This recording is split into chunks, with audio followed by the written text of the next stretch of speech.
qualifies as cheating? What do you guys think qualifies as cheating? I know you're not into micro cheating. You're like, yeah, that's not cheating. I think anything that you think would make me uncomfortable to hear is cheating. So like if I'm with a partner, like I feel like they should know me and know what I would feel weird about. And if you feel like you need to hide something, that's cheating. Like if you're going out for lunch with a friend and this is your friend since kindergarten and I know her, like, okay. But if a coworker's like, let's grab lunch and you're like, I don't know if my girlfriend would like this.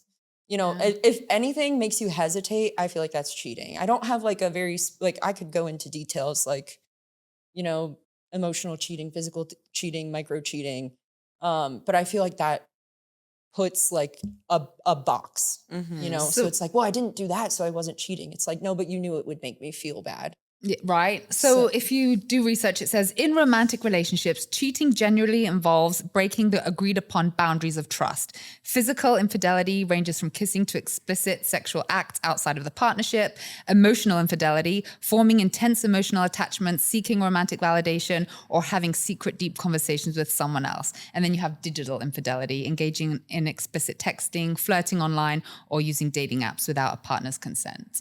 So I think you're right. Whatever you don't feel comfortable with. Right. I think people are just in general, people are not good at like enforcing their boundaries. And so if you're not comfortable with saying, hey, that was disrespectful and I'm not going to tolerate being disrespected, we're done. Yeah.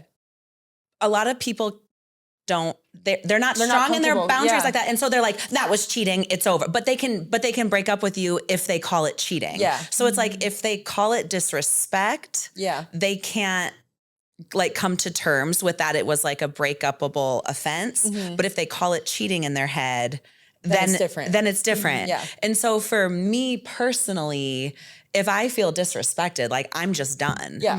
And so to me, I don't think going to lunch with a coworker is cheating, but it's disrespectful. Yeah. And I will be done with you for that. But I would never tell people that you cheated on me.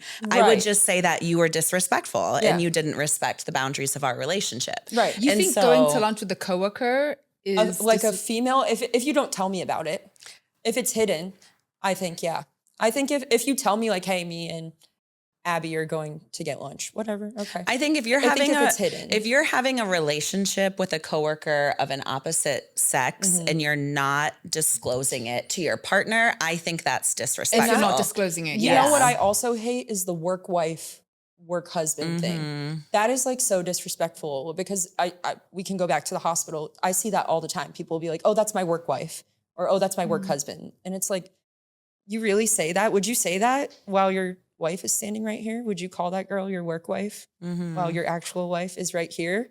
Because I don't think you would. And I feel like that just crosses the line for me. Yeah.